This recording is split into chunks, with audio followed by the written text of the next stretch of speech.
তাদের অন্তরের ভিতরে আল্লাহর ভয় ছিল, আল্লাহর মহব্বত ছিল তাদের অন্তরের ভিতরে। আল্লাহর ভয় আর আল্লাহর মহব্বত তাদের অন্তরের ভিতরে থাকার কারণে আল্লাহ তাআলা তাদের মর্যাদাকে এমন ভাবে বাড়িয়ে দিয়েছেন, এমন ভাবে বাড়িয়ে দিয়েছেন। আসসালামু আলাইকুম ওয়া রাহমাতুল্লাহি ওয়া বারাকাতুহু। إن الحمد لله نحمده ونستعينه ونستغفره ونؤمن به ونتوكل عليه ونعوذ بالله من شرور أنفسنا ومن سيئات أعمالنا من يهده الله فلا مضل له ومن يضلله فلا هادي له ونشهد أن لا إله إلا الله وحده لا شريك له ونشهد أن سيدنا وسندنا وحبيبنا ومولانا محمدا عبده ورسوله. أما بعد فقد قال الله تبارك وتعالى في كلامه المجيد وفي فرقانه الحميد. أعوذ بالله من الشيطان الرجيم. بسم الله الرحمن الرحيم. ومن يتق الله يجعل له مخرجا. صدق الله مولانا العظيم.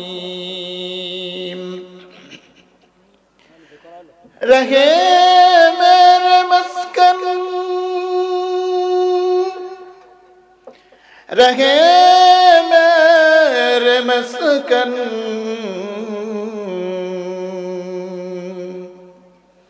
حوالی کعبہ بنے میرے مدفن دیار مدینہ بلغ العلا بكماله كشف الدجى بجماله حسنت جميع خصاله صلوا عليه وآله. আল্লাহ পাকের দরবারে অসংখ্য অগণিত শুকর আর সুজুদ পেশ করছি যে মহান আল্লাহ রব্বুল আলামিন অত্যন্ত দয়া করে, মায়া করে, মহব্বত করে, ভালোবেসে আজকের এই মাহফিলে আমাদেরকে শরীক হওয়ার তৌফিক দিয়েছেন।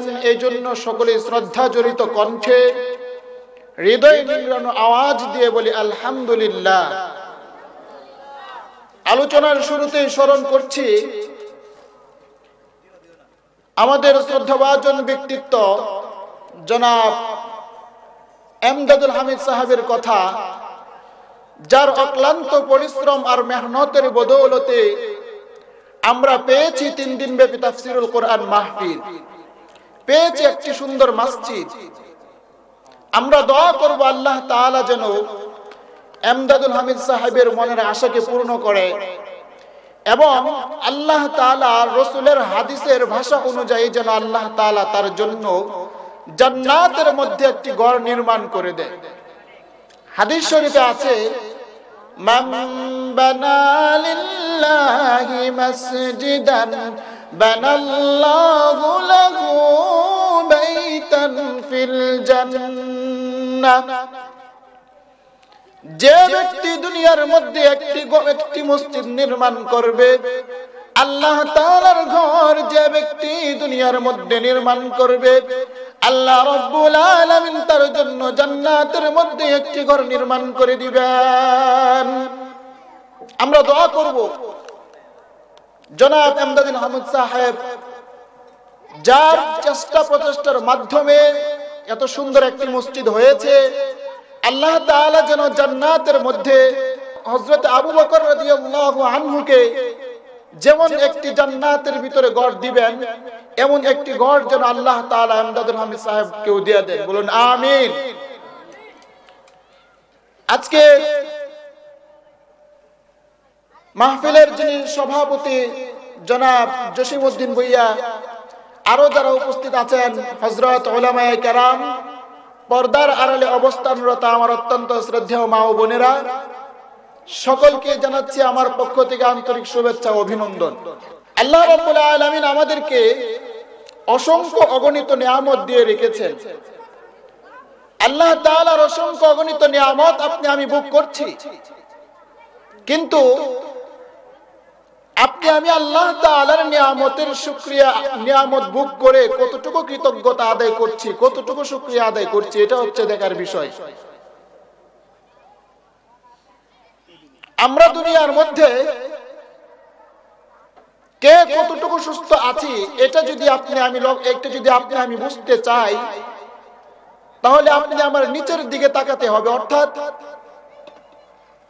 আপনি আমি অনেক সুস্থ আছি, কিন্তু অনেক মানুষ এমন আছে যারা হসপিটালের মধ্যে শুয়ে আছে, আছেন এমন অনেক মানুষ আছে। আমরা নিয়ামতের শুকরিয়া আদায় করছি না, আর নিয়ামতের শুকরিয়া আদায় না করার কারণে আমাদের উপর আল্লাহ তাআলার আযাব আর গজব আসতেছে। নিয়ামতের শুকরিয়া আদায় করলে পরে কি ফায়দা হবে, কি লাভ হবে, এই সম্পর্কে আল্লাহ রাব্বুল আলামিন কুরআনুল কারীমের ভিতরে আয়াত নাযিল করে দিয়েছেন। আল্লাহর হাবিব সাল্লাল্লাহু আলাইহি ওয়াসাল্লামের কাছে একজন ভিক্ষুক এসে বলছে, ইয়া রাসূলুল্লাহ, ইয়া হাবিবাল্লাহ, আমি শুনেছি আপনি নাকি দুনিয়া এবং আখিরাত উভয় জাহানের নেতা।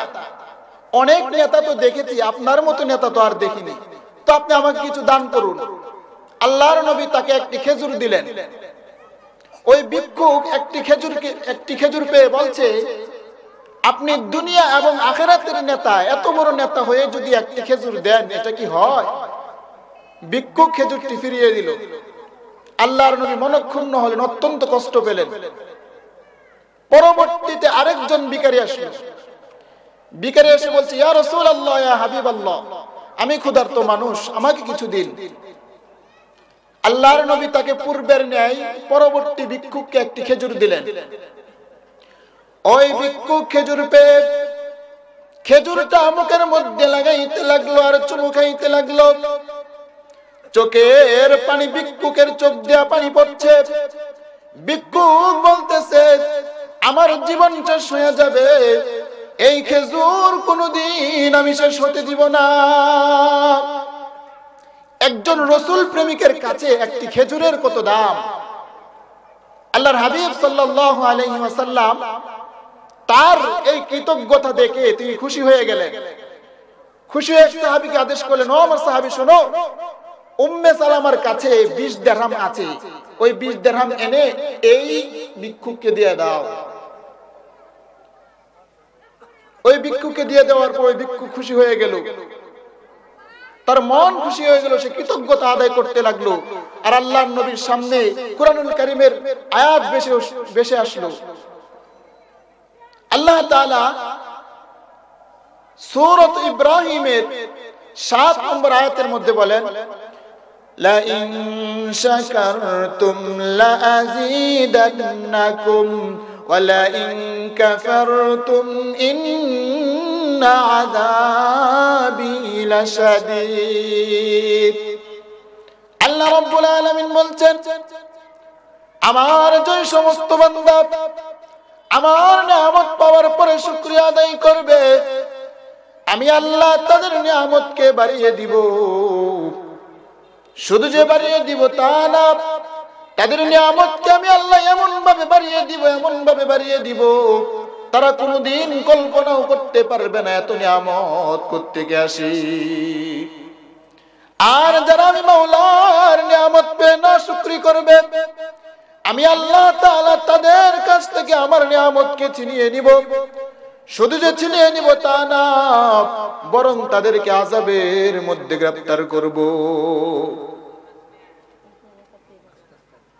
তো নিয়ামতের শুকরিয়া আদায় করলে পরে আল্লাহ তাআলা কি করেন? নিয়ামতকে বাড়িয়ে দেন। তো যে ভিক্ষুকের কথা বলছিলাম, নবীজি বললেন তাকে এনে 20 দিরহাম দিয়ে দাও। 20 দিরহাম পেয়ে ওই ভিক্ষুক আরো খুশি হয়ে গেল। আল্লাহর নবী সাল্লাল্লাহু আলাইহি ওয়াসাল্লাম তার এই কৃতজ্ঞতা দেখে বললেন, ও আমার সাহাবী শোনো, উম্মে সালামার কাছে আরো 40 দিরহাম আছে, এনে এই ভিক্ষুককে দিয়ে দাও। একটু লক্ষ্য করে দেখুন, প্রথম ভিক্ষুক যাকে একটি খেজুর দেওয়া হয়েছিল, একটি খেজুর পেয়ে সে অকৃতজ্ঞ হলো, মাওলা পাকের শুকরিয়া আদায় করলো না। ফলে কি হলো? একটি খেজুরও তার কপালে কি হলো না? জুটলো না। আর পরবর্তী ভিক্ষুক যে একটি খেজুর পেয়ে শুকরিয়া আদায় করার কারণে আল্লাহ রাব্বুল আলামিন এক খেজুরের বিনিময়ে তাকে 60 দিরহামের মালিক করে দিলেন। বলুন সুবহানাল্লাহ। তো আমি আমার আলোচনার দিকে চলে যাচ্ছি, যে একটা আয়াতে কারিমা তেলাওয়াত করেছি, ওই আয়াত সম্পর্কে আজকে আমি আপনাদের সামনে কথা বলবো। আজকে যে বিষয়টি নিয়ে আলোচনা করব সেটি হচ্ছে তাকওয়া সম্পর্কে আপনাদের সামনে আলোচনা করব ইনশাআল্লাহ তাআলা। আমাদেরকে জানতে হবে যে তাকওয়া শব্দের অর্থ কি। তাকওয়া শব্দটা হচ্ছে আরবি শব্দ, এর বাংলা অর্থ হচ্ছে ভয় করা, বেঁচে থাকা। আবিধানিক অর্থে তাকওয়া বলা হয় ভয় করা, বেঁচে থাকা, বিরত থাকা। শরীয়তের পরিভাষায় তাকওয়া বলা হয় আল্লাহ তাআলার ভয়ে নিজেকে দুনিয়ার সমস্ত গুনাহের কাজ থেকে বিরত রাখা। এটা হচ্ছে শরীয়তের পরিভাষায় তাকওয়া। তাকওয়া শব্দটা যেহেতু আরবি, এজন্য বাংলায় বলছি, এর অর্থ হচ্ছে ভয় করা। তো এই তাকওয়ার ব্যাখ্যা অনেক উলামায়ে কেরামগণ অনেক ভাবে করেছেন। এর মধ্যে উল্লেখযোগ্য যে একটি ব্যাখ্যা মুফতি শফি রহমাতুল্লাহি আলাইহি তাফসিরে মাআরিফুল কোরআনের মধ্যে তাকওয়া শব্দের ব্যাখ্যা করতে গিয়ে তিনি বলেন, এই তাকওয়া শব্দের অর্থ হচ্ছে আত্মরক্ষা করা, নিজেকে দুনিয়ার সমস্ত গুনাহের কাজ থেকে ফারেক রাখাই হলো কি তাকওয়া। এটা আরো স্পষ্টভাবে বোঝার জন্য আমি বলছি, হযরত ওমর ফারুক রাদিয়াল্লাহু আনহু উবাই ইবনে কাব রাদিয়াল্লাহু আনহুকে জিজ্ঞেস করছেন, আপনি কি জানেন তাকওয়া কি? উবাই ইবনে কাব রাদিয়াল্লাহু আনহু বলেন, আপনি কি কখনো কোনো কাঁটাযুক্ত রাস্তার মাঝ দিয়ে অতিক্রম করেছেন? বলল, হ্যাঁ করেছি। তো ওই মাঝখান দিয়ে অতিক্রম করার সময় আপনি কিভাবে অতিক্রম করেছেন? ওমর রাদিয়াল্লাহু আনহু বললেন, আমি যখন ওই রাস্তার মাঝখান দিয়ে অতিক্রম করি, আমার শরীরের কাপড়গুলোকে আমি এমন ভাবে গুছিয়ে নেই যেন রাস্তার চতুর্পাশে যে কাঁটা রয়েছে ওইগুলো যেন আমাকে স্পর্শ করতে না পারে।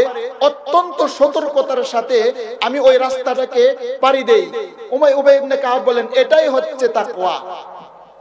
এই কথাটা দ্বারা তিনি এটাই বোঝাতে চেয়েছেন যে দুনিয়ার চতুর্দিক দিকে হলো গুনাহ আর গুনাহ, দুনিয়ার মধ্যে চতুর্দিক দিয়ে কাটার মতো গুনাহ বের হয়ে আছে।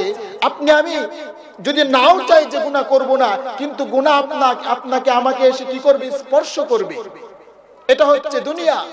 তো এই দুনিয়ার গুনাহের কাজ থেকে যদি বিরত থাকতে হয়, আপনাকে আমাকে দুনিয়ার মধ্যে এমন ভাবে চলতে হবে যেমন ভাবে রাস্তার মাঝখান দিয়ে শরীরের সমস্ত কাপড়গুলোকে গুটিয়ে চলা হয়, ঠিক ওইভাবে দুনিয়ার মধ্যে আপনাকে আমাকে কি করতে হবে? চলতে হবে। তো এই তাকওয়া, আল্লাহ তাআলার ভয় নিজেদের অন্তরের ভিতরে ঢুকাইতে পারলে সমাজের ভিতরে শান্তি আসবে, রাষ্ট্রের ভিতরে শান্তি আসবে, প্রত্যেকটা স্থানে শান্তি আসবে। আজকে পৃথিবীর যে কোনো প্রান্তে তাকাবেন, যে কোনো জাতির দিকে তাকাবেন, যে কোনো গোষ্ঠীর দিকে তাকাবেন, তাদের ভিতরে শান্তি নেই, কেন নেই? তার একমাত্র কারণ হলো আল্লাহ তাআলার ভয় তাদের অন্তরের ভিতরে নেই। কারণ আপনি আমার অন্তরের ভিতরে যখন আল্লাহ তাআলার ভয় পয়দা হয়ে যাবে, কোনদিন আপনি আমার দ্বারা গুনাহের কাজ সংগঠিত হবে না। হবে? কোনদিনও হবে না। একজন চোর, সে যখন চুরি করতে যায়, তার ভিতরে আল্লাহ তাআলার ভয় থাকে না। সে তার ভিতরে যদি এই ভয়টা থাকতো, আহারে আমি যে চুরি করছি, আল্লাহ তাআলা যদি আমাকে এই চুরির বদলতে জাহান্নামে দেয়, এই ভয় তার ভিতরে নেই, যার ফলে সে চুরি করছে। তো এই তাকওয়া, আল্লাহ তাআলার ভয়, আল্লাহকে কিভাবে ভয় করতে হবে, এটাকে যদি আমরা শিখতে চাই, জানতে চাই, অবশ্যই আমাদেরকে আমাদের আকাবিরদের জীবনীকে অধ্যয়ন করতে হবে। বর্তমান আমাদের কওমি মাদ্রাসাতে যার অসংখ্য কিতাব পড়ানো হয়, উনি হলেন হযরত মাওলানা আশরাফ আলী থানভী রাহমাতুল্লাহি আলাইহি, ইসলামের এক উজ্জ্বল নক্ষত্র। উনি একবার এক আত্মীয়র বাড়িতে যাওয়ার জন্য ইচ্ছে করলেন। বাড়ি থেকে রওনা হয়ে গেলেন আত্মীয়র বাড়িতে যাওয়ার উদ্দেশ্যে। সাথে একটা সামানা ছিল। তো রেল স্টেশনে যখন গেলেন, ট্রেনে আরোহণ করবেন, এর আগ মুহূর্তে টিটি এসে বলতেছে যে হুজুর, আপনার সাথে যে সামানটা আছে এটার টিকিট ক্রয় করতে হবে না, আমি আপনাকে আপনার গন্তব্যস্থল পর্যন্ত পৌঁছে দিব। আশরাফ আলী থানভী রাহমাতুল্লাহি আলাইহি বললেন যে ভাই, আপনি আমাকে কোন পর্যন্ত পৌঁছে দিবেন? বলল, আপনি যে পর্যন্ত যাবেন ওই পর্যন্ত পৌঁছে দিব। আশরাফ আলী থানভী রাহমাতুল্লাহি আলাইহি বললেন যে তুমি আমাকে কোন স্টেশন পর্যন্ত পৌঁছে দিবে? বলল, আমি অমুক স্টেশন পর্যন্ত পৌঁছে দিব, তারপরে তো ট্রেন যাবে না। আশরাফ আলী থানভী রাহমাতুল্লাহি আলাইহি বললেন, আমি তো আরো দূর পর্যন্ত যাব। হুজুর, আপনি কোন পর্যন্ত যাবেন? আমি তো জান্নাত পর্যন্ত যাব। কোন পর্যন্ত যাব? জান্নাত পর্যন্ত যাব। ও ভাই, তুমি তো আমাকে দুনিয়ার মধ্যে হতে পারে দুনিয়ার আইন কানুন থেকে আমাকে রক্ষা করে দিতে পারো, দুনিয়ার আইন কানুন হয়তো আমাকে ধরতে পারবে না, সরকারি সম্পদ নষ্ট করার কারণে সরকার হতে পারে আমাকে ধরবে না, কিন্তু কিয়ামতের ময়দানে আল্লাহ যদি আমাকে জিজ্ঞেস করে যে আশরাফ আলী থানভী, তুমি যে সরকারি সম্পদ নষ্ট করেছিলে, ট্রেনের মধ্যে যে আরোহণ করেছিলে, যাও আজকে তোমাকে আমি ওই সরকারি সম্পদ নষ্ট করে দেওয়ার কারণে চিরদিনের জন্য জাহান্নামে দিয়ে দিলাম। এটা ছিল তাদের তাকওয়া। আজকাল আমাদের অবস্থা তো এমন যে আমরা ট্রেনে উঠলে ভাড়াই দিতে চাই না, সরকারি ট্রেন, এটা কখনোই সমীচীন নয়। তো এটা ছিল আমাদের বুজুর্গানে দিনের তাকওয়া। এই তাকওয়া যখন আপনি আমার অন্তরের ভিতরে পয়দা হবে, আল্লাহ তাআলার ভয় আর মহব্বত যখন আপনি আমার অন্তরের ভিতরে পয়দা হয়ে যাবে, তখন আপনি আমার দ্বারা সমাজের ভিতরে কোনো অন্যায় কাজ সংগঠিত হবে না। হবে কি কোনোদিন?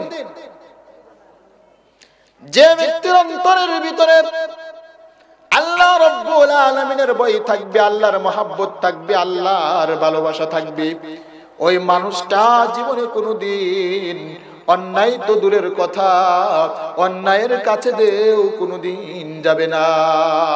ঠিক কিনা? আর যদি আল্লাহ তাআলার ভয় অন্তরের ভিতরে না থাকে, সে যা ইচ্ছা তাই করতে পারে, কারণ তার ভিতরে আল্লাহর ভয় নাই, আল্লাহর মহব্বত নেই, আল্লাহর ভালোবাসা নেই।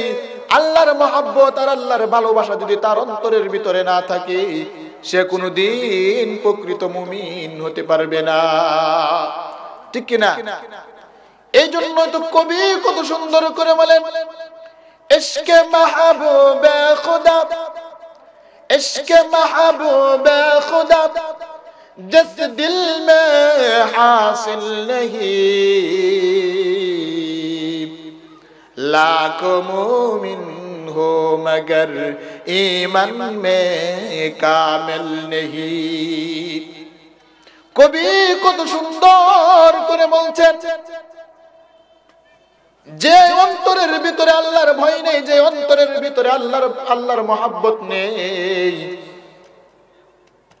এরকম মানুষ যদি লক্ষ লক্ষ মানুষ যদি মুসলমান হয়ে যায়, কোটি কোটি মানুষ যদি মুসলমান হয়ে যায়, তাদের অন্তরের ভিতরে যদি আল্লাহর মহব্বত আর আল্লাহর ভালোবাসা না থাকে, লক্ষ লক্ষ কোটি কোটি মুসলমানের মধ্য থেকে একজন মুসলমানও পরিপূর্ণ মুমিন হতে পারে না। ঠিক কিনা? তাহলে বোঝা গেল কি, যে মসজিদ ভরা মুসল্লি থাকলেই মুমিন হওয়া যায় না। যদি স্প্যান্ডেল ভরে যায় মানুষে, একজনের ভিতরেও যদি আল্লাহ তাআলার ভয় আর মহব্বত না থাকে, আমরা কি পরিপূর্ণ মুমিন হতে পারবো? একজনও পারবে মুমিন হতে?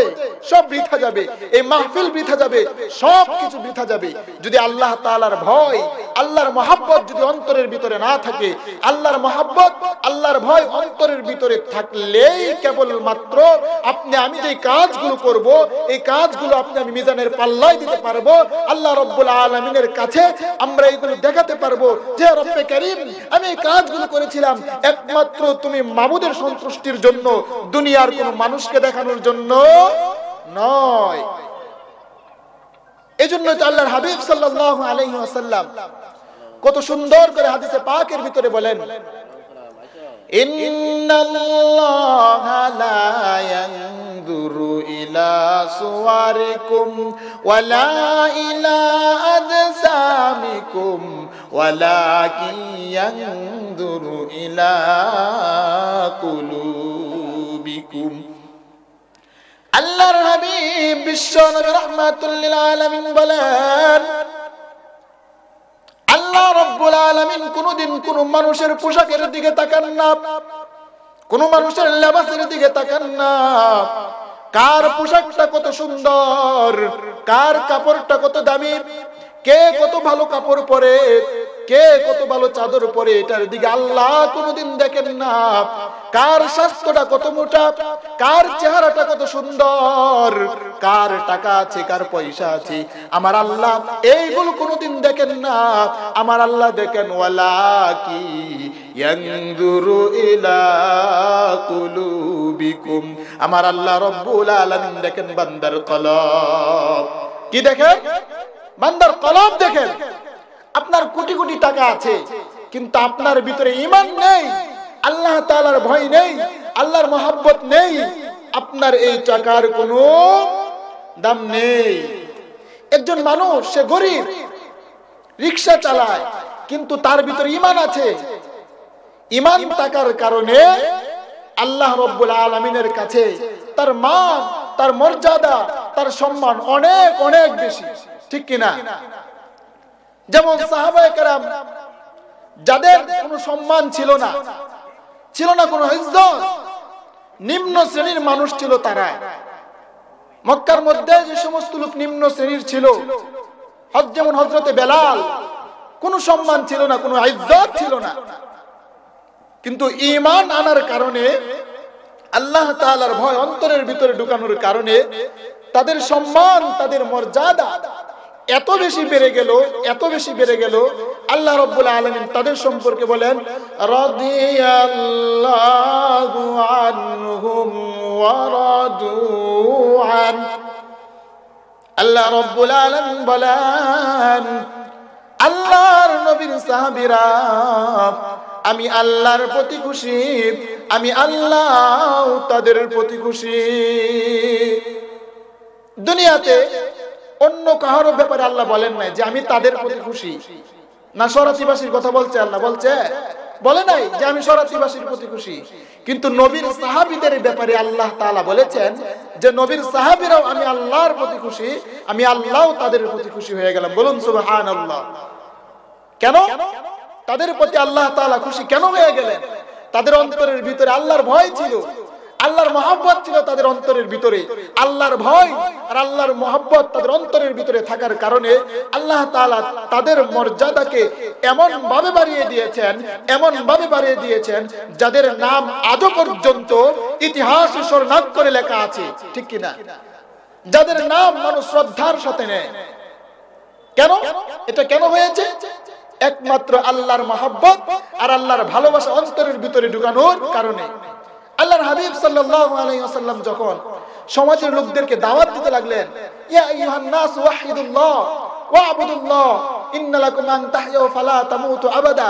এভাবে নবী করিম সাল্লাল্লাহু আলাইহি ওয়াসাল্লাম যখন সমাজের মানুষগুলোকে দাওয়াত দিতে লাগলেন, ওহে মক্কার যুবকেরা শোনো, তোমরা ইসলাম ধর্ম গ্রহণ করো, আল্লাহকে এক বলে স্বীকার করো, তোমাদের জন্য এই এই নিয়ামত রয়েছে।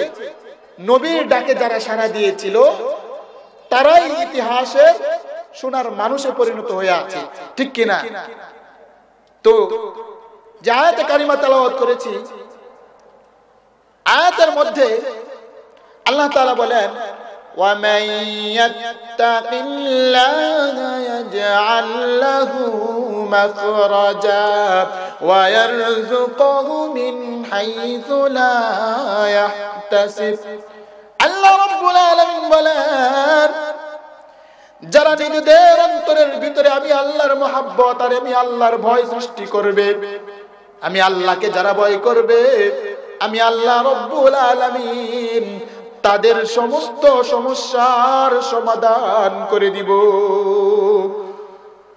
মুফতি শফি রহমাতুল্লাহি আলাইহি তিনি বলেন, যারা নিজেদের অন্তরের ভিতরে আল্লাহ তাআলার মহব্বত আর আল্লাহর ভালোবাসা সৃষ্টি করতে পারবে, আল্লাহ রাব্বুল আলামিন তাদেরকে দুনিয়া এবং আখিরাতে দুইটা পুরস্কার দান করবেন। কয়টা পুরস্কার? দুইটা পুরস্কার দান করবেন। একটা পুরস্কার দিবেন দুনিয়াতে, আরেকটা পুরস্কার দিবেন আখিরাতে। কোথায়? আখিরাতে। একটা দুনিয়াতে, আরেকটা আখিরাতে। দুনিয়াতে যে পুরস্কারটা দিবেন, যারা আল্লাহকে ভয় করবে, আল্লাহ রাব্বুল আলামিন তাদের সম্পর্কে বলছেন, আলা ইন্না আউলিয়া আল্লাহ লা খাউফুন আলাইহিম ওয়ালা হুম ইয়াহজানুন।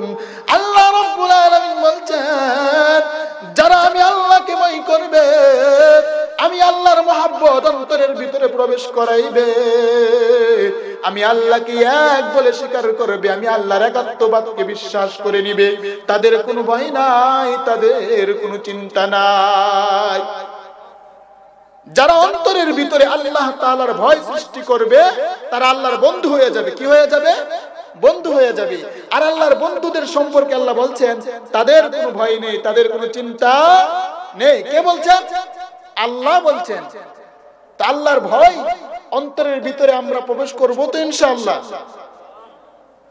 সমাজের ভিতরে চলতে গেলে আমরা দেখব অনেক সময় কিছু মানুষ এমন আছে যারা অনেক সময় একটু খুঁচা দিয়ে কথা বলে। তো যেই মানুষটার অন্তরে আল্লাহর ভয় আছে, আল্লাহর পাগল, আল্লাহর প্রেমিক, আল্লাহকে যে ভালোবাসে, ওই মানুষটাকে যদি আপনি একটু আঘাত করেন, দেখবেন কিছু বলবে না। কারণ আমরা নামাজের ভিতরে দাঁড়িয়ে পড়ি, ইয়্যাকা না'বুদু ওয়া ইয়্যাকা নাস্তাঈন। নামাজের ভিতরে দাঁড়িয়ে বলি, আল্লাহ একমাত্র তোমারই ইবাদত করি এবং তোমারই কাছে সাহায্য চাই। কিন্তু নামাজ থেকে যখন বের হয়ে যাই, মসজিদ থেকে যখন বের হয়ে যাই, মসজিদ থেকে বের হয়ে নফসের গোলামি শুরু করে দেই। কিভাবে নফসের গোলামি শুরু করে দেই? নামাজের ভিতরে বলি, আল্লাহ একমাত্র তোমারই ইবাদত করি, তোমারই কাছে সাহায্য চাই, দুনিয়ার অন্য কারো ইবাদত করি না, অন্য কারো কাছে সাহায্য চাই না, সাহায্য চাই একমাত্র তুমি আল্লাহর কাছে। ঠিক কিনা? তো নফসের গোলামি কিভাবে করি আমরা? মসজিদ থেকে যখন বের হয়ে যাই, অনেক সময় দেখবেন অনেকে অনেক কিছু বলে ফেলে, তারপর অনেকেই বলে, তোকে আজকে আমি দেখে দিব। এই যে নফসের গোলামি হয়ে গেল। নফসের গোলামি হলো কিনা? তোকে আমি দেখে দিব। অনেকে অনেক কিছু বললে, কিছু ভদ্রলোক আছে তারা বলে থাক, কিছু বলার দরকার নেই। আবার সে বলে, না কেন বলবো না, আমি কি তার থেকে কম নাকি? নফসের গোলামি হয়ে গেল। নফসের গোলামি হলো কিনা? এটা কখনোই সমীচীন না। এটা ইয়্যাকা না'বুদু ওয়া ইয়্যাকা নাস্তাঈনের দাবি নয়। আপনি আমি আয়াতের উপর আমল করতে পারলাম না, সমাজের ভিতরে বসবাস করি, একজন লোক আপনাকে আমাকে গালি দিবে, দেখ তাতে সমস্যা কি? আল্লাহর হাবিব সাল্লাল্লাহু আলাইহি ওয়াসাল্লাম হযরত আবু বকরকে নিয়ে বসেছিলেন। এমত অবস্থায় হযরত আবু বকরকে একজন গালাগালি করছে আর আল্লাহর নবী হাসতেছে। আবু বকর জিজ্ঞেস করলো, ইয়া রাসূলুল্লাহ, সে আমাকে আপনার সামনে গালি দিছে আর আপনি হাসতেছেন? হযরত আবু বকর ওনাকে একটা গালি দিয়ে দিলেন, ওই ইহুদিকে। নবী হাসি থামিয়ে ফেললেন। আবু বকর জিজ্ঞেস করলো, ইয়া রাসূলুল্লাহ, সে আমাকে গালি দিল, আপনি হাসেন, আমি তাকে গালি দিলাম, আপনি হাসি বন্ধ করে দিলেন, তার কারণটা কি? আল্লাহর নবী বলেন, শোনো, সে যখন তোমাকে গালি দিতেছিল, আমি দেখতেছিলাম তোমার যে গুনাহগুলো আছে ওই গুনাহগুলো তার আমলনামায় যাইতেছে, আর তুমি যখন গালি দিলা তখন উভয় পক্ষ সমান হয়ে গেল, তখন আর আদান প্রদান হয় না। এই জন্য আমি নবী হাসতেছিলাম। তুমি যখন গালি দিলা তোমার গুনাহগুলো আর যাচ্ছে না, এই জন্য আমি নবীর হাসি বন্ধ হয়ে গেল। এই জন্য একজনে যদি গালি দেয়, আমরা কি পাল্টা গালি দিব? তাকে মাফ করে দিব। কেন মাফ করে দিব? আল্লাহর হাবিব সাল্লাল্লাহু আলাইহি ওয়াসাল্লামের চরিত্র ছিল মাফ করে দেওয়া। আল্লাহর নবীকে যদি কেউ গালি দিত, উনি মাফ করে দিতেন, উনি ক্ষমা করে দিতেন, কারণ উনি তো ছিলেন রাহমাতুল লিল আলামিন। বিশ্ববাসীর জন্য উনি কি ছিলেন? রহমত ছিলেন, এই জন্য মাফ করে দিতেন। তা আমরা তো ওই নবীর উম্মত নাকি? ওই নবীর উম্মত না আমরা? নবীর উম্মত আমরা কখন হতে পারবো? নবীর মত আমার মত, এর নাম নবীর উম্মত, ঠিক কিনা? নবীর মত যার মত, ওর নাম নবীর উম্মত। তো নবীর মতের সাথে যদি মত মিলাইতে চাই, নবীজির সুন্নত গুলোকে মেনে না ছেড়ে, অবশ্যই নবীজির সুন্নত গুলোকে আঁকড়ে ধরে নবীজির 63 বছর জীবনকে অনুসরণ করলেই পরে আমরা নবীজির উম্মত হতে পারবো, অন্যথায় উম্মত হতে পারবো না।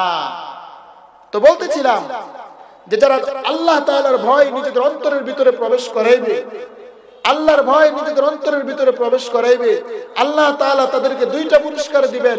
একটা পুরস্কার দিবেন দুনিয়াতে, আরেকটা পুরস্কার দিবেন আখিরাতে। দুনিয়াতে যে পুরস্কারটা দিবেন, আল্লাহ রাব্বুল আলামিন দুনিয়ার মধ্যে তার সমস্ত বিপদ আপদ থেকে আল্লাহ তাআলা তাকে মুক্তি দিয়ে দিবেন। শুধু যে মুক্তি দিয়ে দিবেন তা না, আল্লাহ তাআলার ভয় অন্তরের ভিতরে প্রবেশ করানোর কারণে আল্লাহ রাব্বুল আলামিন দুনিয়ার মধ্যে তার সমস্ত রিজিকের অভাব দূর করে দিবেন। রিজিকের অভাব দূর করে দিবেন। আজকে আমাদের সমাজের মধ্যে প্রায় মানুষের জীবনে দেখা যায় একটা সমস্যা আছে। সমস্যাটি হলো রিজিকের সমস্যা। রিজিকের অভাব দূর হচ্ছে না, কেমন জানি আমাদের জীবনের মধ্যে রিজিকের অভাব লেগেই আছে, ঠিক কিনা? তার কারণ কি? রিজিকের অভাব দূর করার মতো ব্যবস্থা আল্লাহ তাআলা কোরআনুল কারীমে বলে দিয়েছেন। ও বান্দা, রিজিকের চিন্তা তোমাকে করতে হবে না, রিজিকের চিন্তা করব আমি আল্লাহ। আজকে আমরা রিজিকের চিন্তা নিজেরা নিয়ে নিয়েছি।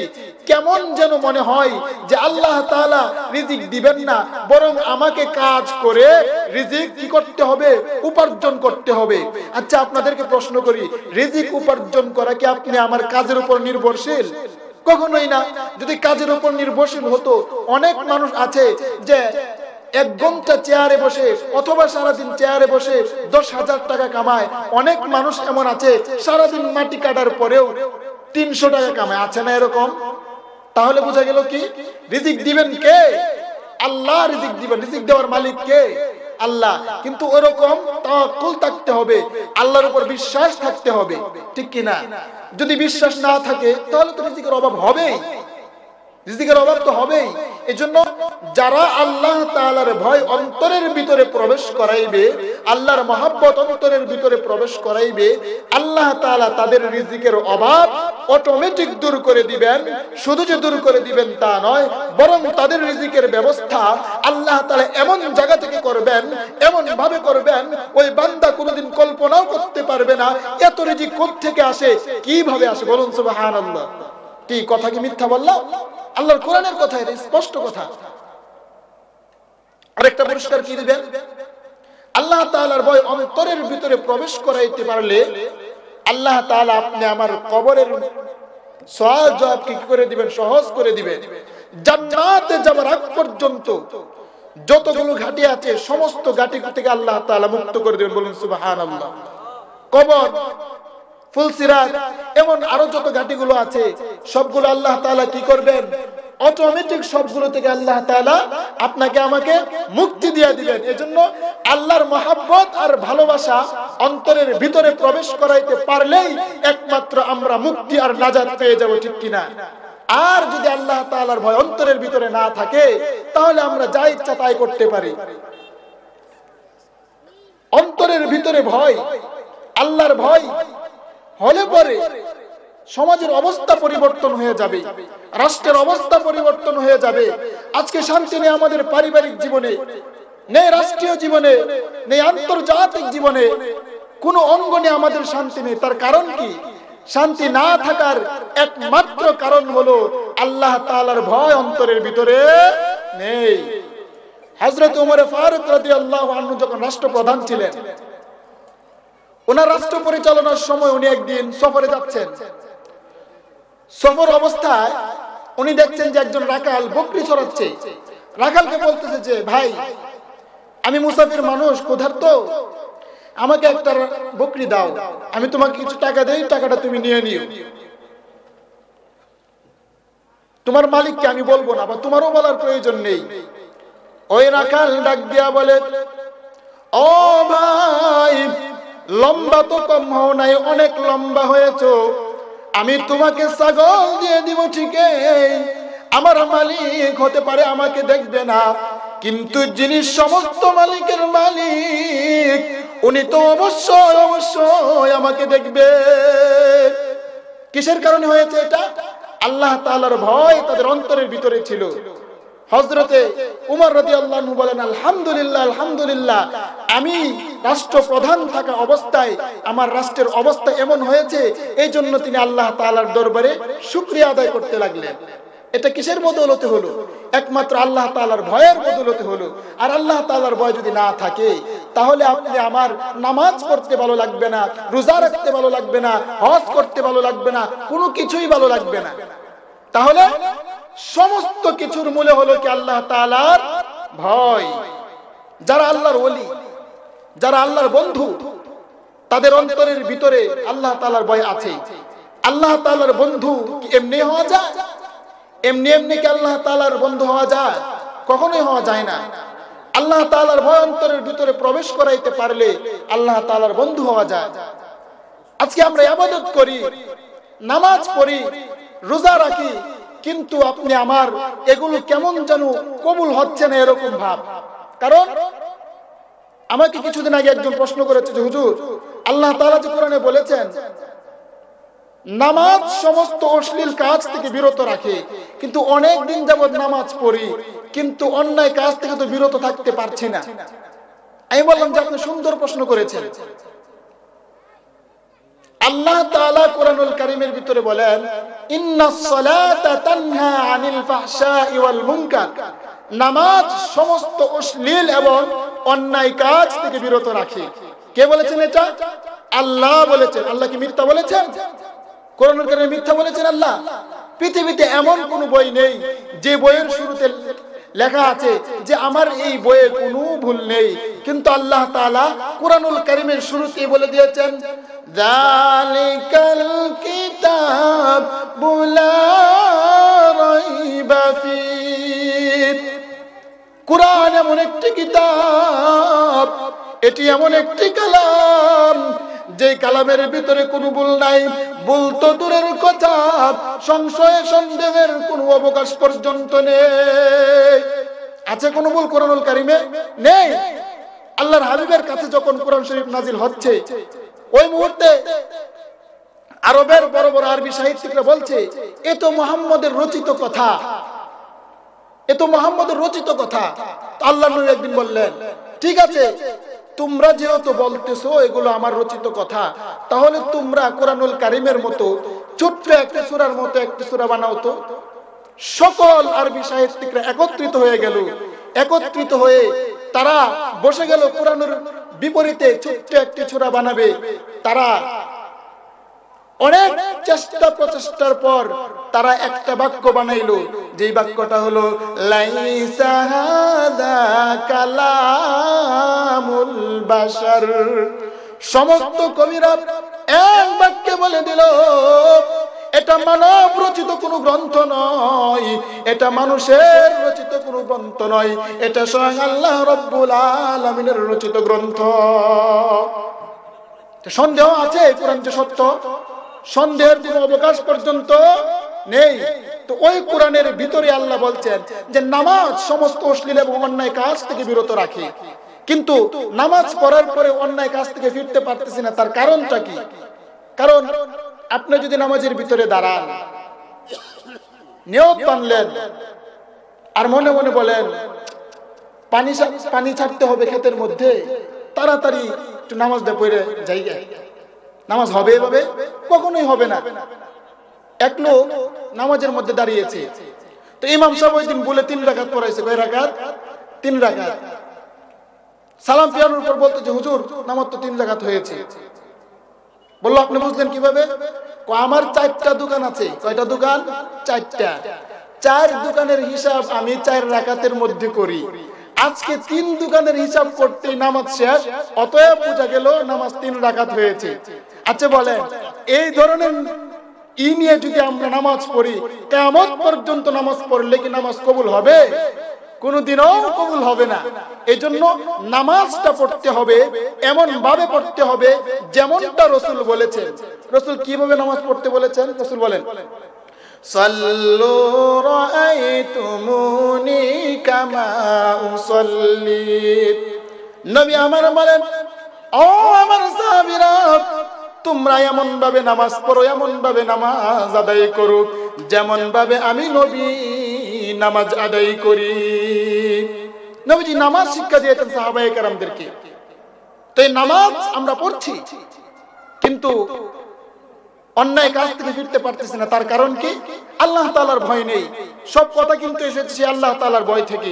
শুরুতে যে আয়াতে কারিমা তেলাওয়াত করেছিলাম তাকওয়া সম্পর্কে, আল্লাহর ভয় সম্পর্কে সব আলোচনা কিন্তু ওইখান থেকে এসেছে। আবার মনে করবেন না যে হুজুরে শুরু করলো তাকওয়া নিয়ে গেল নামাজে, আসলে কিন্তু না। মূলত আল্লাহ তাআলার ভয় না থাকলে কি হয় ওইটা বোঝানোর জন্য বলতেছি। তো আল্লাহ তাআলার ভয় নিয়ে যখন আপনি নামাজের ভিতরে দাঁড়াবেন, আপনি যদি মনে করেন আরে আমি তো দুনিয়াতে যখন কোনো প্রধানমন্ত্রীর বাড়িতে যাই অত্যন্ত নিস্তব্ধ নীরবতার সাথে যাই, মোবাইল ফোনটাকে সাইলেন্ট করে তারপরে যাই, কিন্তু আমি তো এখন আহকামুল হাকিমিন সকল প্রেসিডেন্টের ঘরে আমি প্রবেশ করছি, অতএব আমাকে কোনো রকম কোনো বেয়াদবিমূলক কোনো আচরণ করা যাবে না, অত্যন্ত সতর্কতার সাথে এই ঘরে আমাকে প্রবেশ করতে হবে। নামাজের ভিতরে যখন দাঁড়িয়ে যাব, আপনাকে আমাকে কল্পনা করতে হবে যে আমি তো আল্লাহর সামনে দাঁড়াচ্ছি, আল্লাহ তাআলা আমাকে দেখতেছে। আমি যদি আল্লাহকে না দেখি, আল্লাহ তো অবশ্যই অবশ্যই আমাকে দেখতেছেন। তো নবী আমার আরেক হাদিসের ভিতরে বলেন, আনতা বুদাল্লাহা কান্নাকা তারাহু ফাইন লাম তাকুন তারাহু ফাহুয়া ইয়ারাক। নবী আমার হাদিসে পাকের ভিতরে বলেন, তোমরা এমন ভাবে ইবাদত করবে যেন তুমি আল্লাহ তাআলাকে দেখতেছো। যদি আল্লাহ তাআলাকে দেখে দেখে ইবাদত করার মতো স্তর যদি তোমার হাসিল না হয়, তাহলে তুমি এমন ভাবে ইবাদত করো আল্লাহ তোমাকে অবশ্যই অবশ্যই দেখতেছেন। এমন কি একজন লোক আছেন যে আল্লাহ তাআলাকে দেখে দেখে নামাজ পড়েছেন? আছেন এমন কি একজন লোক? বৃহত্তর ময়মনসিংহের ভিতরে খুঁজে পাওয়া যাবে কিনা আমার সন্দেহ আছে, যে আল্লাহকে দেখে দেখে ইবাদত করেছে। কিন্তু আল্লাহকে দেখে দেখে ইবাদত করার মতো স্তর যদি হাসিল না হয়, নবীজি তারপরও সমাধান দিয়েছেন, ফাইন্নাহু ইয়ারাক। তুমি যদি আল্লাহকে দেখতে না পাও, আল্লাহ কিন্তু তোমার দিকে তাকিয়ে আছে, আল্লাহ কিন্তু তোমাকে দেখছে। এই ভাষণা, এই চেতনা, এই চিন্তা নিয়ে যদি তুমি নামাজ পড়ো, এই চিন্তা নিয়ে যদি তুমি ইবাদত করো, এই ইবাদতের ভিতরে কোনো ভুল থাকবে না। এই ইবাদতটা আল্লাহর দরবারে কবুল হবে এবং এই ইবাদতের দ্বারা আপনি আমি গুনাহের কাজ থেকে বিরত থাকতে পারবো, ঠিক কিনা?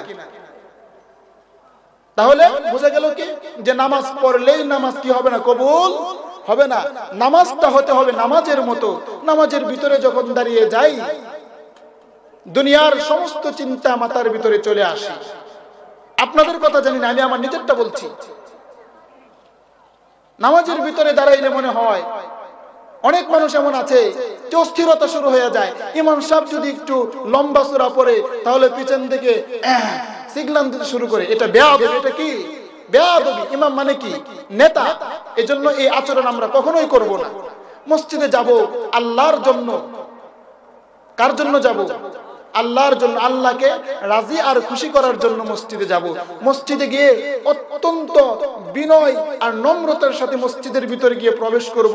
আর আমাদের গ্রামগঞ্জে একটা সমস্যা যেটা বেশি দেখা যায়, সেটা হচ্ছে মসজিদের ভিতরে গিয়ে আমরা দুনিয়ার যত গল্প আছে সব মসজিদে গিয়ে শুরু করি, যেটা আমি আমাদের আশেপাশের মসজিদে দেখতে পাই। এটা কখনোই সমীচীন নয়। মসজিদের ভিতরে গিয়ে যদি কোনো ব্যক্তি দুনিয়াবি একটা কথা বলে, তার 40 বছরের ইবাদত নষ্ট হয়ে যায়। কয় বছরের ইবাদত? 40 বছরের ইবাদত। একটু চিন্তা করে দেখুন, আপনি আমার জীবনে ইবাদত আছেই বা কয় বছর? এজন্য নামাজের ভিতরে যখন দাঁড়িয়ে যাব, মসজিদে যখন প্রবেশ করব, অত্যন্ত বিনয় আর নম্রতার সাথে প্রবেশ করব। আপনাকে আমাকে মনে করতে হবে যে আমি তো এত দুনিয়ার কোনো প্রধানমন্ত্রী ঘরে প্রবেশ করছি না, দুনিয়ার কোনো মানুষের ঘরে প্রবেশ করছি না, আমি তো প্রবেশ করছি স্বয়ং আল্লাহ রাব্বুল আলামিনের ঘরে। এই ধারণা নিয়ে আমি মসজিদে কি করব? প্রবেশ করব। এজন্য যারা এখানে আছেন তারা ওয়াদা করেন যে আজ থেকে মসজিদে গিয়ে কোনোদিন দুনিয়াবি কথা বলবো না। রাজি আছেন না ইনশাআল্লাহ? কথা বলবেন মসজিদে গিয়ে? না, মসজিদে গিয়ে জিকির আজকার করবেন। হ্যাঁ, দিনই কথাবার্তা বলা যেতে পারে, দুনিয়াবি কোনো কথাবার্তা কি মসজিদে বলা যেতে পারে না। হ্যাঁ, অনেক সময় হয় কি, যদি বলতে চাই যে চাচা আসলে তো এটা ঠিক না মসজিদে কথা বলা, হ্যাঁ তুমি কয়দিনের মূল্য হয়েছে কি বুঝো? আসলে ভাই, কে বললো সেটা দেখার বিষয় না, কি বললো সেটা কি দেখার বিষয়। একজন ছোট বাচ্চা, সে যদি কোরআনুল কারীম আপনাকে তেলাওয়াত করে শোনায়, আপনি যদি তাকে বলেন তুমি কয়দিন হয়েছে কোরআন কারীম তেলাওয়াত করে শোনাও, না, কে বললো দেখার বিষয় না, কি বললো দেখার বিষয়, ঠিক কিনা? আমরা অনেকে অনেক সময় মন্তব্য করি যে আরে অমুকে কি বলে না বলে, এটা কখনোই সমীচীন নয়। আমি দেখবো সে কি বলতেছে। অনেক সময় দেখা যায় যে খারাপ লোকের মুখ থেকে, অযোগ্য লোকের মুখ থেকেও এমন কিছু কথা বের হয়ে যায় যেগুলো আমি মানলে পরে নাজাতের জরিয়া হয়ে যায়, ঠিক কিনা?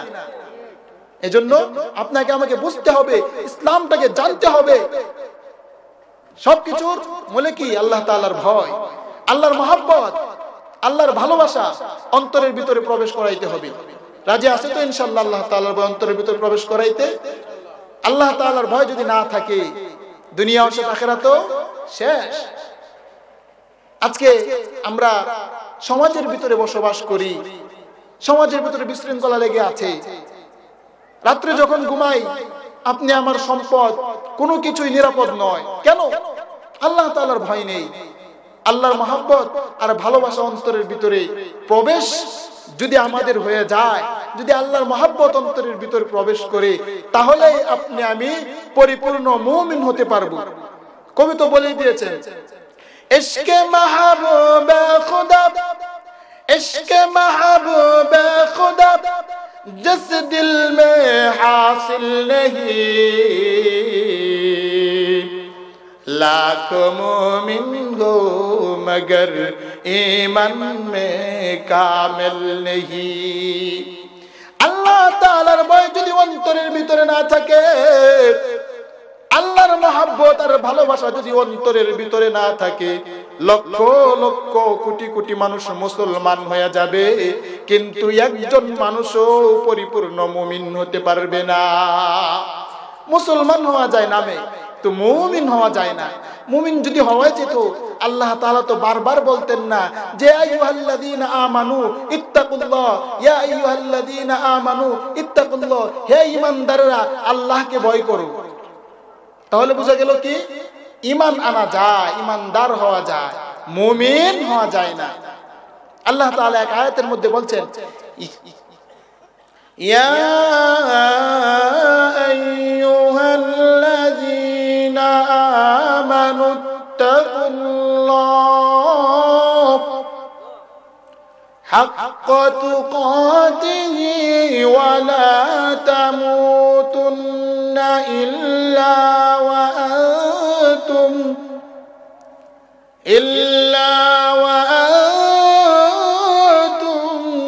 মুসলিমিন।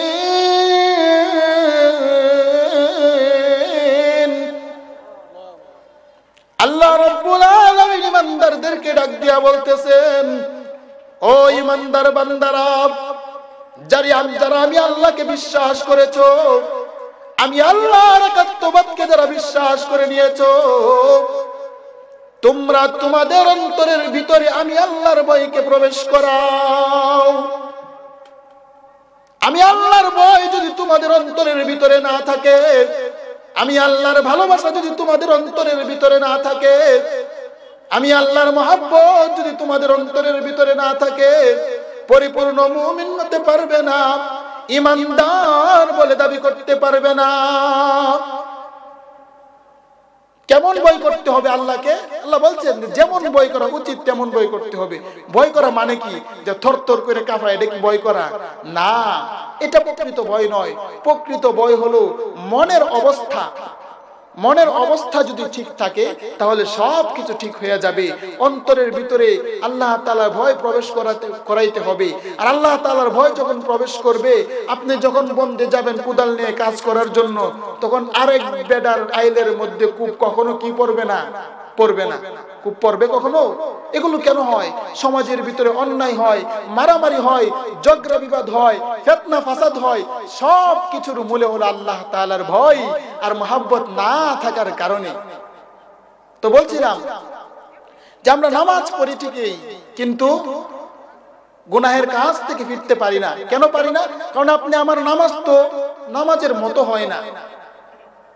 নামাজটা এমন ভাবে পড়তে হবে যেন আমি আল্লাহকে দেখতেছি। আল্লাহকে যদি নাও দেখি, আল্লাহ তো অবশ্যই অবশ্যই আমাকে দেখতেছেন, ঠিক কিনা?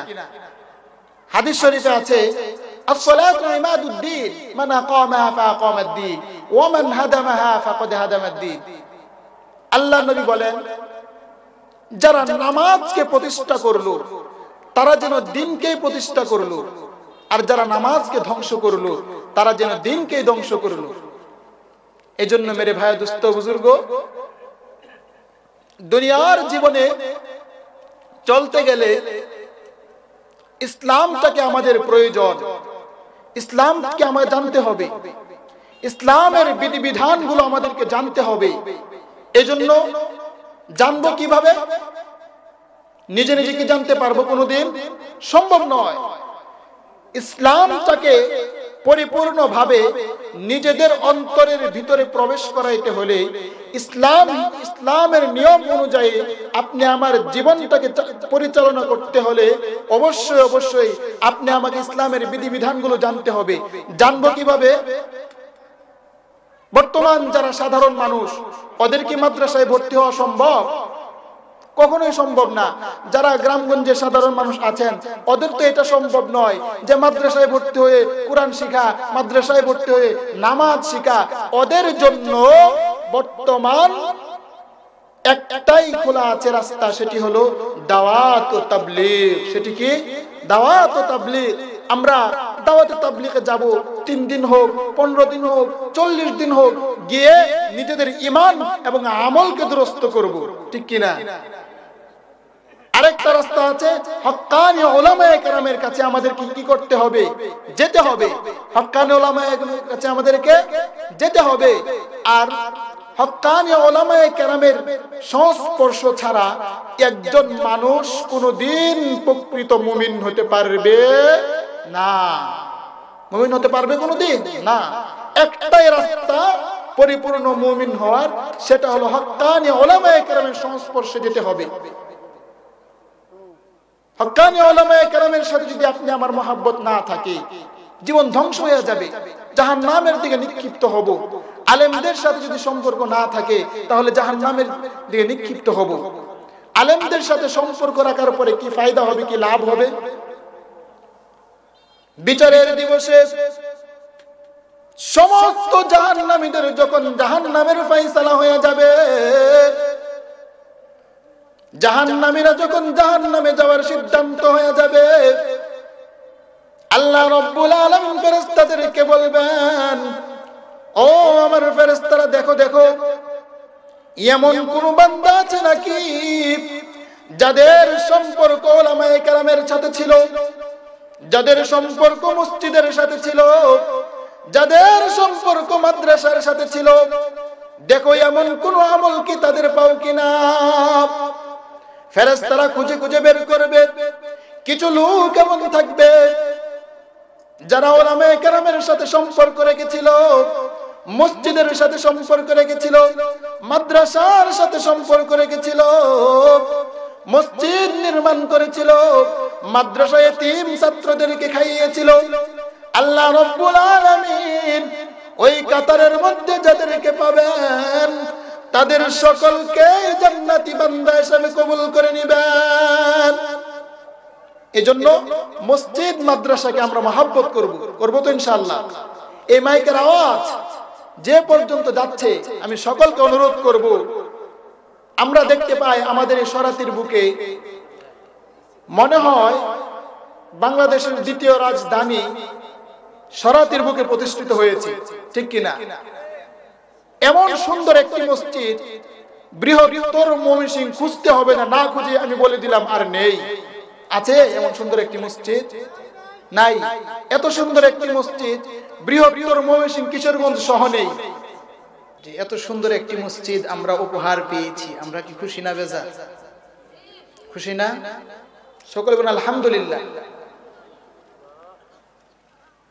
এই মসজিদ যারা করছে,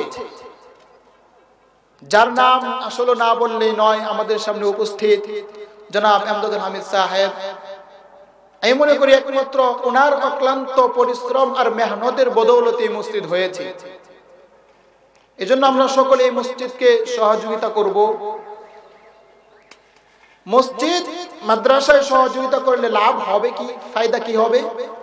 কিয়ামতের ময়দানে যেদিন আপনি আমার কোনো আমল থাকবে না, সেদিন এগুলো আপনার কাজে আসবে। দুনিয়াতে অনেক টাকা পয়সা আপনি আমি ব্যয় করি, অনেক টাকা পয়সা খরচ করি, এগুলো কিয়ামতের দিন মিজানের পাল্লায় উঠাতে পারবো না। যে মসজিদ মাদ্রাসায় দান করি, এগুলোই আপনি আমি মিজানের পাল্লায় উঠাতে পারবো, ঠিক কিনা? এজন্য আমরা সকলে মসজিদ এবং মাদ্রাসাকে মনে প্রাণ দিয়ে ভালোবাসবো। আজকে যাদের পিতামাতা দুনিয়াতে জীবিত নেই, চলে গিয়েছে দুনিয়া থেকে, ওরা কবরের মধ্যে থেকে চেয়ে আছে, হায় রে কখন আমার সন্তান আমার জন্য 100 টাকা 500 টাকা দান করবে, আর ওই দানের সওয়াব কখন আমার আমল নামায় এসে পৌঁছবে। তারা চেয়ে আছে। অথচ যেই পিতা এত কষ্ট করে আপনি আমার জন্য সম্পদ অর্জন করেছেন, আহারে অনেকের পিতা এমন আছেন যে একটা ভালো পোশাক পরে নাই। কেন পরে নাই? সে যেই টাকা দিয়ে পোশাক কিনবে ওই টাকাটা জমা করে রেখেছে তার সন্তানের জন্য।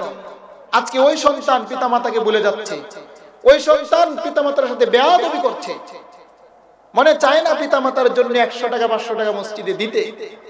এজন্যই তো আল্লাহর হাবিব সাল্লাল্লাহু আলাইহি ওয়াসাল্লাম বলেন, রিদার রাব্বি ফি রিদাল ওয়ালিদি ওয়া সাখাতুর রাব্বি ফি সাখাতিল ওয়ালিদ। আল্লাহ তাআলার সন্তুষ্টি যদি অর্জন করতে চাও, তাহলে তুমি তোমার পিতামাতাকে আগে সন্তুষ্ট করো। আল্লাহর হাবিব সাল্লাল্লাহু আলাইহি ওয়াসাল্লাম বলেন, ও আমার সাহাবীরা শুনো, আমি তোমাদেরকে এমন একটি আমলের কথা বলে দিব, এমন একটি আমলের কথা বলে দিব যে আমলটি করলে পরে তোমরা আল্লাহ রাব্বুল আলামিনের সন্তুষ্টি অর্জন করতে পারবে। সে আমলটি কি? রিদার রাব্বি ফি রিদাল ওয়ালিদ। আল্লাহ রাব্বুল আলামিনকে যদি সন্তুষ্টি করতে চাও, তোমরা তোমাদের পিতামাতাকে প্রথমে সন্তুষ্ট করো। আর এই পিতামাতার সঙ্গে যারা বেয়াদবি করবে তাদের দুনিয়াও শেষ, আখিরাতেও শেষ। পিতামাতার সঙ্গে সদাচরণ করা, এটা যে কত বড় একটি ইবাদত, যে সম্পর্কে আল্লাহ তাআলা কোরআনুল কারীমে বলছেন, ওয়া ক্বাদা রাব্বুকা আল্লা তা'বুদু ইল্লা ইয়্যাহু ওয়া বিল ওয়ালিদাইনি ইহসানা। আল্লাহ রাব্বুল আলামিন বলছেন, আমার বান্দারা, আমি আল্লাহর ইবাদতের পরে তোমরা তোমাদের পিতামাতার সাথে সদাচরণ করো। পিতামাতার সঙ্গে বেয়াদবি করে কোন মানুষ আজ পর্যন্ত জান্নাতে যেতে পারেনি। যারা পিতামাতার সঙ্গে বেয়াদবি করেছে তাদের দুনিয়াও শেষ, আখিরাতেও শেষ।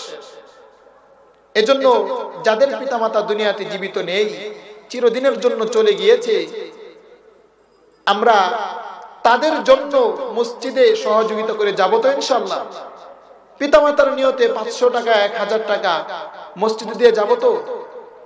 আমরা কত টাকা খরচ করি, আহারে পিতামাতার জন্য দিতে মনে চায় না। এই জন্য আমাদেরকে আমাদের পিতামাতার ইতিহাসগুলো ভুলে গেলে চলবে না।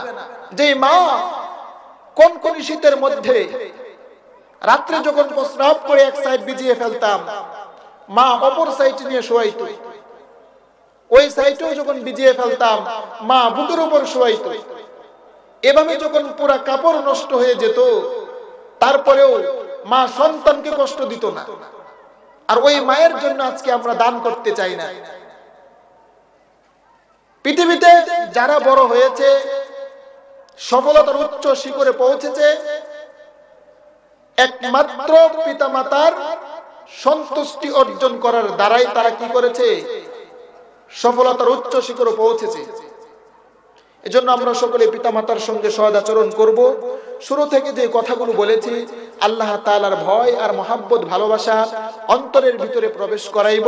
আল্লাহ তাআলার ভয় আর ভালোবাসা যদি অন্তরের ভিতরে প্রবেশ করাইতে পারি তবেই আমরা প্রকৃত মুমিন হতে পারবো, অন্যথায় নয়। আল্লাহ তাআলা আমাদের সকলকে কথাগুলোর উপর আমল করার তৌফিক দান করুক।